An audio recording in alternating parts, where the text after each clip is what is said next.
Value प्रश्नावली 4.1 का दूसरा खंड, ठीक है, दूसरे खंड का पहला सवाल, ठीक है। तो इन्होंने दे रखा है, आपको स्क्रीन पर दिख रहा होगा, एक आयतकार भूखंड का क्षेत्रफल 528 मीटर वर्ग में है, क्षेत्रफल की लंबाई मीटरों में चौड़ाई के दोगुनी से एक अधिक है। हमें भूखंड की लंबाई और चौड़ाई ज्ञात करनी है, ठीक है। तो हम करेंगे माना, क्या करेंगे, माना चौड़ाई कितनी, चौड़ाई हमने मान ली x, कितनी मानी, x मीटर, ठीक है। मीटर में दे रखा है, वो कह रहा था मीटरों में, तब क्या है, लंबाई बराबर, ये कह रहे हैं ना, ये क्या कह रहे हैं, क्षेत्रफल की लंबाई मीटरों में है, चौड़ाई के दोगुने से एक अधिक है, मतलब 2x और प्लस एक और जुड़ा हुआ, ठीक है, समझे। ये भी मीटर में है, ठीक है, क्या है, मीटर में है। अभी ये कह रहे हैं आयतकार। अब आयतकार का क्षेत्रफल का सूत्र होता है बेटा, देखो, आयतकार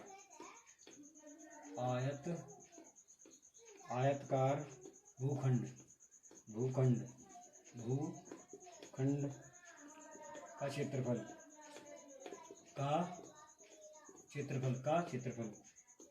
है ना, आयतकार का भूखंड का क्षेत्रफल कितना दे रखा है, ये तो दे रखा है ना, 528 मीटर स्क्वायर, ये मीटर है, मीटर स्क्वायर ये है, ठीक है, मीटर स्क्वायर।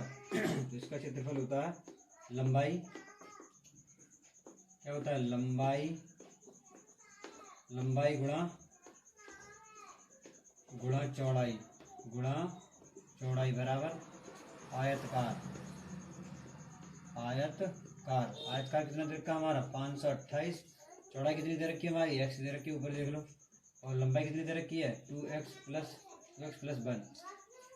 1, ये क्या में दे रखी है, गुणा में दे रखे हैं, ठीक है, इसकी गुणा इससे करो, तो ये हो जाएगा, ये क्या हो जाएगा, x स्क्वायर हो जाएगा, ठीक है, ये हो जाएगा x स्क्वायर, फिर इसकी गुणा इससे करो 1 से, x हो जाएगा खाली 28, ये दो बेटा 28, ठीक है। अब इसको इधर ले आओ, ये तो यही रहने दो, इसको इधर ले आओ, तो ये इसको हो जाएगा बराबर 0, ठीक है। क्या ये द्विघात समीकरण है, ये देख, ये है अभिष्ट द्विघात समीकरण है, जो दी गई शर्तों को संतुष्ट करती है, क्या करती है, संतुष्ट करती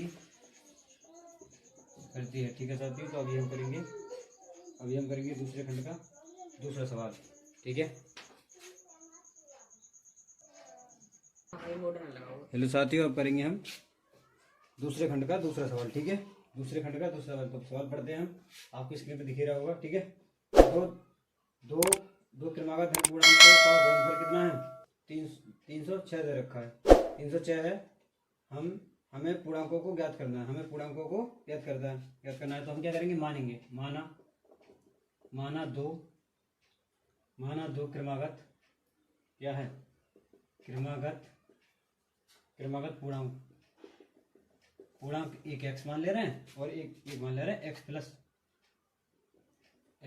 1, अरे कुछ तो अलग मानोगे, नहीं मानोगे, x प्लस 1, इस प्रकार है, ठीक है, इस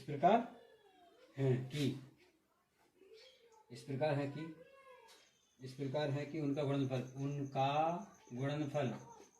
क्या, गुणनफल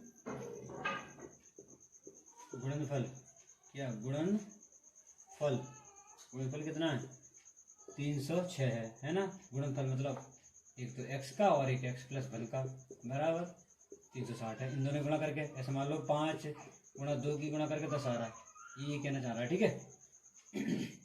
तो 2x², सॉरी एक्स की एक्स से गुणा करो तो x² और x की 1 से गुणा करो तो x बराबर 306।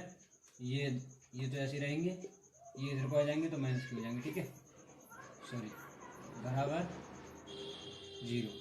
यही पूछा था, तो ये द्विघात समीकरण है, ठीक है। क्या ये द्विघात समीकरण है, यही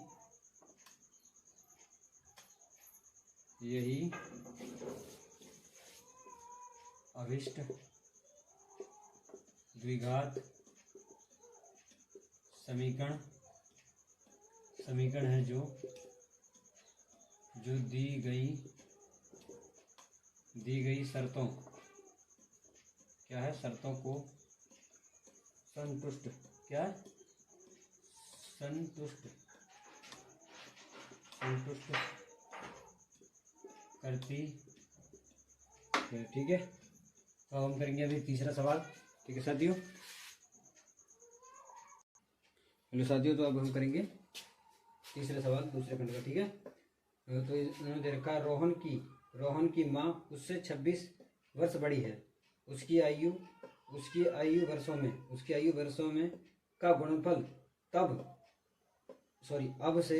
अब से 3 वर्ष पश्चात, मतलब पहले की बात चल रही है, बाद की, सही है। 3 वर्ष पश्चात 360 हो जाए रोहन की वर्तमान आयु ज्ञात कीजिए। रोहन की वर्तमान आयु हमें ज्ञात करनी है, तो माना रोहन की आयु को मान लेते हैं हम, माना क्या, रोहन की वर्तमान आयु कितनी मान ली हमने, x मान ली, ठीक है। रोहन की वर्तमान आयु x है, क्या वर्षों में है, ये बात ध्यान रखना, क्या है, वर्षों में, क्या है, वर्षों में, ठीक है। उसकी माता की आयु कितनी है, अरे जब क्या है, 26, रोहन की माँ उससे 26 वर्ष बड़ी है, 26 वर्ष यानी कि जहाँ मैं 26 में x प्लस कर दूँ ना, अब बड़ी हो गई 26 वर्ष, है ना, रोहन से, ठीक है।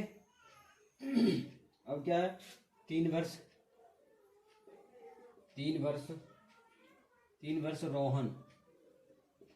रोहन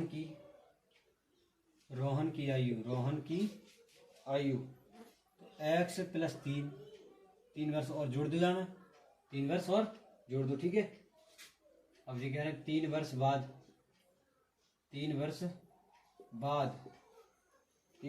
माता की आयु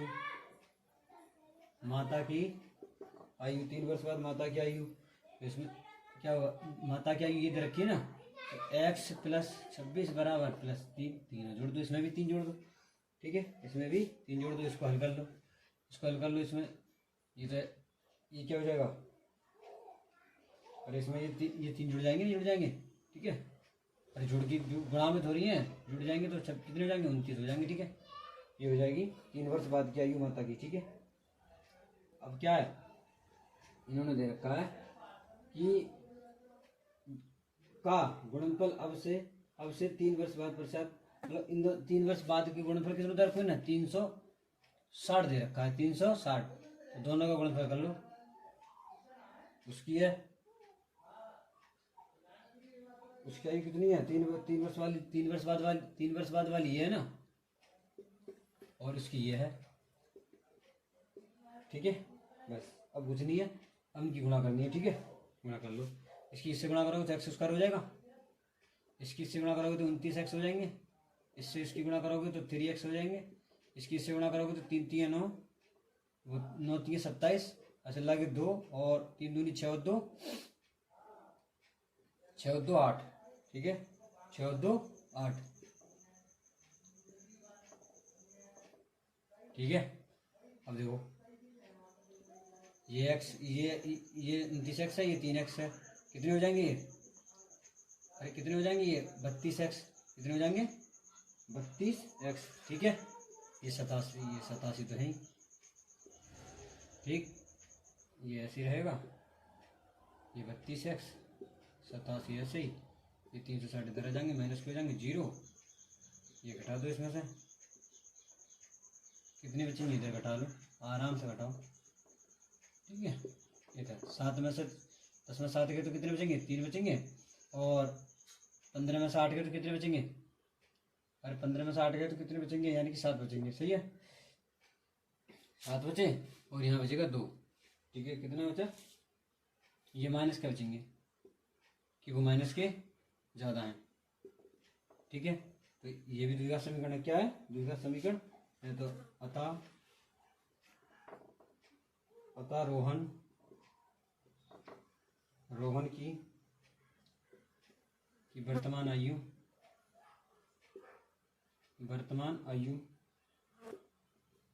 द्विघात समीकरण, क्या समीकरण x square plus 32x plus 273 sorry minus 273 बराबर 0 प्राप्त, 0 से प्राप्त होती है।